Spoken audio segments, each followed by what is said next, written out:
Hey all, it's 01boku coming to you with another movie review yet again. And I'm here to talk to you about a little bit there. And there we go. Coming to talk to you about a great classic once again in the Indiana Jones quadrilogy. Once again, mostly for the most part. And that is my favorite movie. Ba-ba-da-ba, ba-ba-ba-ba, Raiders of the Lost Ark. This movie. And Raiders of the Lost Ark is my favorite one. And for various reasons.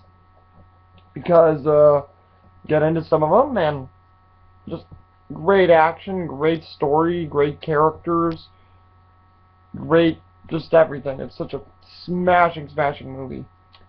And this movie, just really defined Indiana Jones for the way it was for anyone who ever could have, seen it.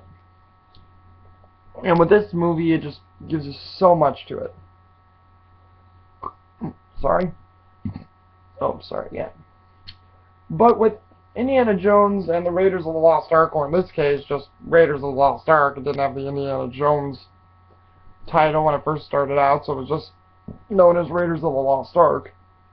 In this one, it has, once again, Harrison Ford starting out in the Indiana Jones role for the first time. Because like I told you guys in the last video, I'm going to be doing this by the year, not by actual release date, which this movie takes place in 1936, where Temple of Doom took place in 1935.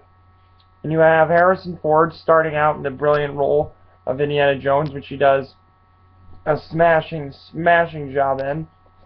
And you also have, let's see here, oh yes, Karen Allen as Marion, who in many ways is like Indiana Jones. She's an adventurous type, like Harrison Ford said in one of the special features. She's a two-fisted Hellraiser kind of lady. She really likes him. She gets upset because Indiana Jones had, I guess, left her at one point when they were in a serious relationship, and left her with Abner Ravenwood, Indiana Jones' teacher, who, I guess, left her in Nepal, or he died and she was stuck in Nepal. One of the two things, because Abner Ravenwood is dead in this movie. So, once again, spoiler alert, if you did not want to know anything, certainly about certain things about this movie, do not watch these, because I do tend to give away certain spoilers to my reviews. And, Karen Allen just did a great job as Marion. Then you have Paul Freeman, who brilliantly does Belloc. It's an amazing role for Paul Freeman. He's like he says it himself in a part in the movie, near the middle of the movie, where he tells Indiana Jones, I'm a shadowy reflection of you, basically saying, like, I'm an evil, sort of bad version of you. And he plays the villain Belloc with a looseness, which I love villains who have sympathies or loosenesses to them, that I can find great. And that's Belloc.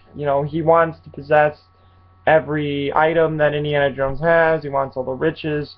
And in this movie, he wants the Ark of the Covenant because it's like a speaking tool to him for God. Like he says, a transmitter. And he wants that, because all the glory that could come with it if he talks to God and whatnot. And it's, he's such an amazing actor in this movie, and he just plays the character of Belloc so well. You also then have, let's see here, Ronald Lacey, who I believe did Tote, who I think is the German Nazi interrogator, I would believe. He played a pretty good role. You have John Rhys Davies as Sala for the first time in this movie. Great character. He plays Sala with such great enthusiasm, great friendship with Indiana Jones that you can believe. Just a fun-loving kind of man who always has Indiana Jones' back as a great sidekick. And you also have, let's see, Denholm Elliott, yes. Denholm Elliott as Marcus Brody in this one, who is a friend of Indiana Jones, who Indiana Jones gives him the pieces that he needs for his museums. When he goes on these treasure hunt type of adventures, he collects things for the museum, where he sometimes doesn't run into good people and other times, you know, doesn't. And he just proves to be a great friend and a great teacher and mentor towards Indiana Jones, which is great to see. And Dan O'Malley really just plays that sort of wisdom-like character who does set up Indiana Jones in this movie to go after the Ark, because the government comes to Marcus Brody and Indiana Jones for them wanting to know, you know, what is Hitler doing in Cairo looking for the Ark, you know, what does he plan to do with it. So the government contacts them, and they come in to use it in that way. So, you know, it's really, really cool. And overall, this movie is, you know, such a great movie. I love the artifact and the main plot for this one. It's the Nazis going after the Raiders of the Lost Ark. That's the Nazis themselves, sorry. Going after the Ark of the Covenant so they could have all the power, because for anyone who, you know, finds out through uses of this movie or through history, Hitler really was obsessed with the occult. He thought if he could possess, you know, these mystical objects, he could try to rule the world better or make it happen faster. You know, he could be this invincible person. And he wanted the Ark to do that. And then you have, you know, Belloc with him, who wants it for his own purposes, and you have Indiana Jones trying to get it so he can keep it out of Hitler's hands. And once the United States government is done getting it, Marcus Brody's museum gets the artifact, which is great, and they get the Ark, so, you know, that's a cool tipping of the hat. And just the quest for the Ark and the mysticism of what this Ark does and the unknown and how it has the potential power of God is just an interesting twist, and it really kept me enthralled throughout the entire film. Plus, the action in this film is great. The truck chase for the Ark, the fight scenes, the fight on the plane, just everything well choreographed, well done. Harrison Ford's humor for the character of Indiana Jones just comes in so well. You really believe this wisecracking treasure hunter to be all he is, and it's just so awesome to hear the lines he gives. And, you know, when he uses his revolver, that's cool too. The signature Smith & Wesson revolver that he has is just epic once again to see him use. And, you know, great score by John Williams again. The main, you know, Raiders March theme is just phenomenal. Just phenomenal to hear, and the beat gets you going all the time. And,